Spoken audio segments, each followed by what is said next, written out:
ઉત્તરાખંડના ધરાલીમાં થયેલી કુદરતી આફત બાદ પ્રધાનમંત્રી નરેન્દ્ર મોદીએ મુખ્યમંત્રી પુષ્કરસિંહ ધામી સાથે વાતચીત કરી હતી અને કેન્દ્ર દ્વારા તમામ મદદની ખાતરી આપી હતી। દરમિયાન મુખ્યમંત્રી પુષ્કરસિંહ ધામી ઉત્તરકાશી પહોંચ્યા હતા અને તેમણે ધરાલી પહોંચીને સમગ્ર અસરગ્રસ્ત સ્થળની મુલાકાત લઈને પરિસ્થિતિની સમીક્ષા કરી હતી।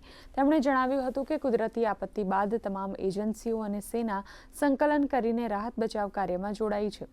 સ્થાનિક લોકો પણ શક્ય તમામ મદદ કરી રહ્યા છે। હવામાન ખરાબ હોવાથી રસ્તાઓ તૂટવાથી સંપર્ક કપાયો છે, તેમ છતાં તમામ રાહત કામગીરી કરવામાં આવી રહી છે।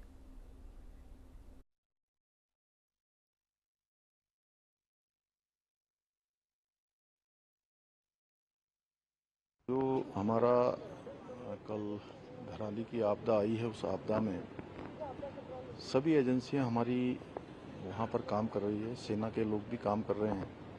बचाव और राहत के काम में आईटीबीपी भी लगी है, एनडीआरएफ, एसडीआरएफ और स्थानीय लोग, सभी लोग आगे आकर, हमारे जनप्रतिनिधि भी, सभी लोग बचाव के काम में लगे हैं। कल लगभग 130 के लगभग लोगों को रात को रेस्क्यू किया गया है और अभी लगातार खोजबीन जारी है। रास्ते में चूँकि काफ़ी ज़्यादा मौसम ख़राब होने के कारण से अनेक स्थानों पर मार्गों का जो संपर्क है वो कट गया है।